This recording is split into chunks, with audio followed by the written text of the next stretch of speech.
All right, let's dive in.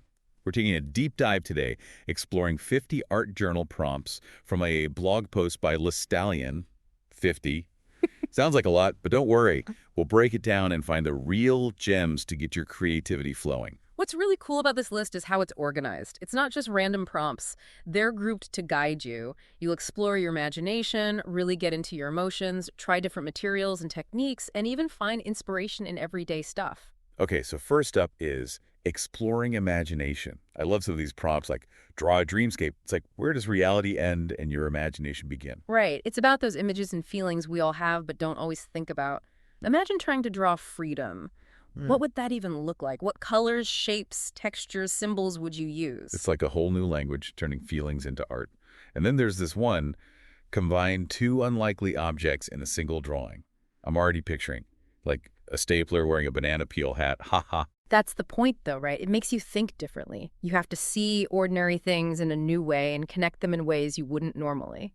It's like a workout for your brain. Okay, this next one is for anyone who loves to travel. Draw a place you've never been but would love to visit. Ah, so it's not just about what it looks like. Think about the sounds, the smells, even how the light would feel in that place. You're right. I'm already imagining myself in a Moroccan marketplace. Mhm. All the colors, the spices, people bargaining. Yeah, and think about the culture. Clothes, architecture, the people themselves. It's like a travel journal, but for a place you invent. All right, let's switch gears. The next category is expressing emotions through art. This one gets a little more personal. Definitely. There's one here, draw your feelings without using words, that really stood out to me. Sometimes it's hard to say how you feel, but with art, you can express it in a more abstract way. I'm drawn to the prompt about stress. Create a page that shows how you handle stress. Some people might draw a peaceful scene, others something more chaotic. I wonder how different everyone's would be. It's interesting because you're basically making a visual representation of what helps you cope, like a toolkit for your emotion. Oh, and there's one that says, draw a safe space. It could be a real place or just somewhere in your mind. Exactly. It could be a memory, anything. And it makes you think about what safety and peace mean to you. Like some people find that in wide open spaces, others need a cozy little spot. It's all about what brings you that feeling. It's all about what makes you feel safe, right? Okay, ready to get a little messy. The next category is playing with colors and textures. This is where you can really let loose. I love that. Embrace the mess. There's one here. Use mixed media to create a textured piece. It's calling my name. Yeah. Go beyond just paint and paper.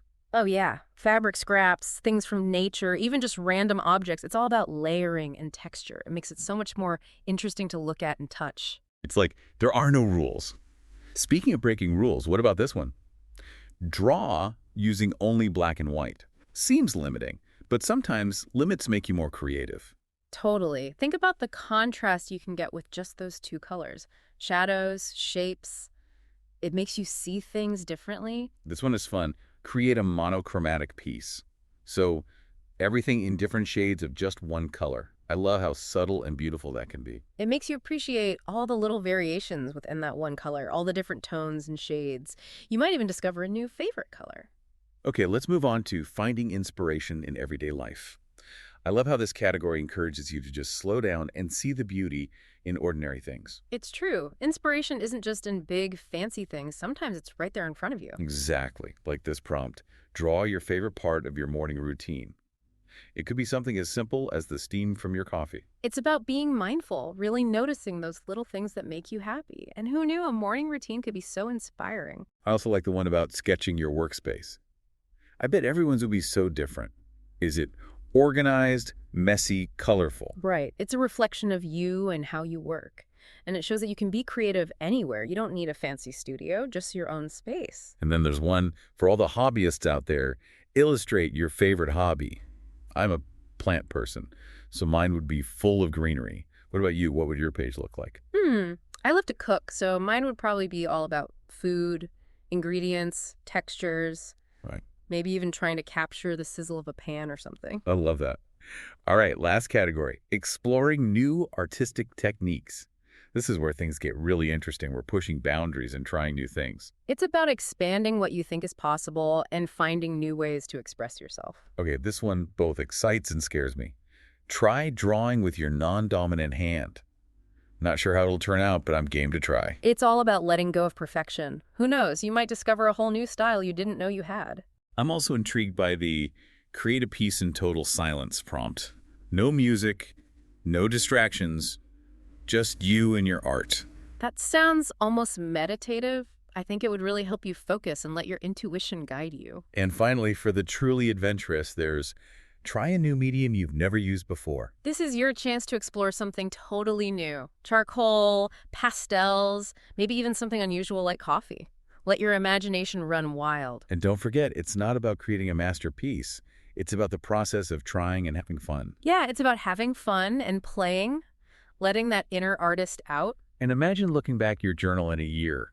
It'll be like a whole story of your creative journey. Like each page is a little snapshot of what you were thinking and feeling at that moment. It's like a time capsule of your creativity. I love that. It's not just the art itself, but how you grow and change along the way. Exactly. And what's so cool is that everyone's journey is different. There's no one right way to do it. So as we wrap up our deep dive into these 50 prompts, I want to leave you with this. Imagine picking up your journal a year from now. What will you see? What will you have discovered about yourself? What will you have learned? What challenges will you have overcome? It's exciting to think about. Absolutely. And the best part is the journey is just beginning. So grab your journal, your favorite art supplies, and let's get creative. You never know where it might lead you.